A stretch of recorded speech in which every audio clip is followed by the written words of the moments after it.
जय श्री कृष्ण। मैं विवेक तिवारी आज आप लोगों को एक छोटी सी कहानी सुनाऊंगा। कहानी बहुत छोटी है, लेकिन अगर हम इससे सीखना चाहें तो बहुत कुछ सीख सकते हैं, बहुत कुछ।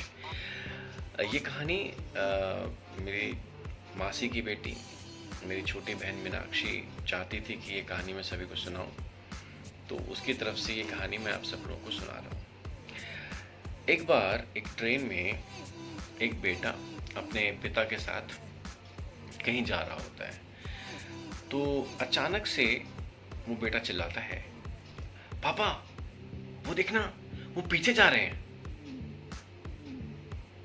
तो उसका पिता, जो एक वृद्ध इंसान है, वृद्ध मनुष्य, वो हंसता है, कहता है हाँ बेटा। थोड़ी देर बाद फिर अचानक से बेटा बोलता है, पापा देखना, ये जानवर भी पीछे जा रहे हैं।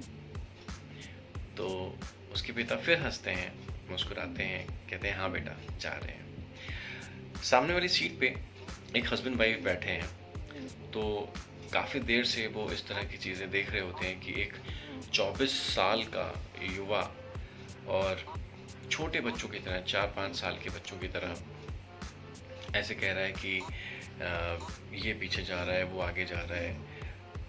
तो लेकिन वो इस चीज़ को बहुत शांति के साथ देखते रहते हैं। तभी अचानक थोड़ी देर बाद फिर से एक बार वो बेटा चिल्लाता है, पापा देखना, वो बादल हमारे साथ चल रहे हैं। तो उसके पिता फिर से एक बार मुस्कुराते हैं और सामने बैठे दो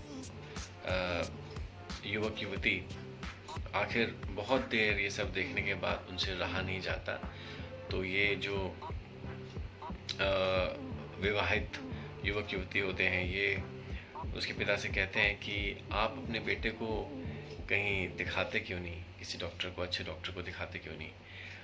तो उस 24 वर्ष के युवक के पिता ने कहा उन दोनों से कि जी हाँ बिल्कुल, मैं अभी इसे डॉक्टर के यहाँ से ही लेकर जा रहा हूँ, घर हॉस्पिटल ही से ही घर लेकर जा रहा हूँ।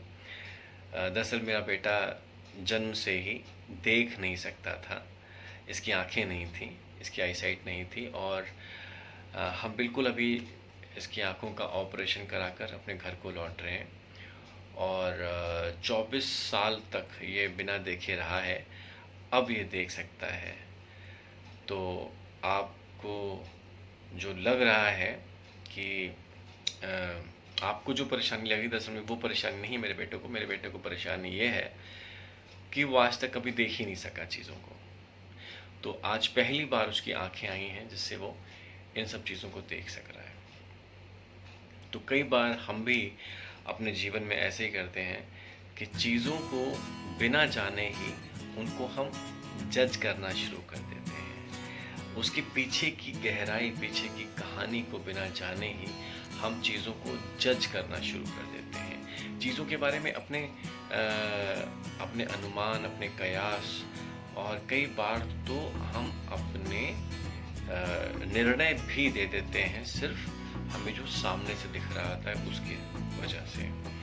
तो सिर्फ इतना ही कहना चाहता हूँ कि कभी भी किसी को जज करने से पहले, या किसी के बारे में कोई निर्णय देने से पहले, किसी के बारे में कोई अपनी राय बनाने से पहले जानने की कोशिश करें कि ऐसा क्यों है, या अगर जो चीज़ आप देख रहे हैं क्या वो सच है, क्या वो सही है, या उसके पीछे की कुछ और कहानी। कई बार ऐसा होता है, हम कहते हैं कि कानों का सुना और आँखों का देखा, सिर्फ उसी पर विश्वास करना चाहिए। बिल्कुल सच बात है ये कि कानों का सुना और आँखों के देखे पर ही विश्वास करना चाहिए। लेकिन कई बार ऐसा होता है कि हम जो सुन रहे होते हैं उसके पीछे भी कुछ एक कहानी होती है, और कई बार हम जो देख रहे होते हैं उसके पीछे भी कुछ एक कहानी होती है।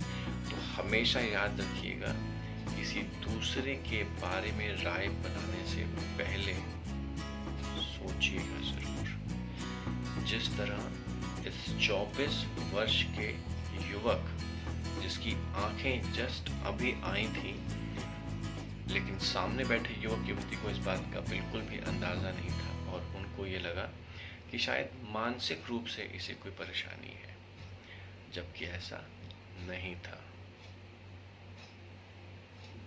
नमस्कार, जय हिंद, जय भारत।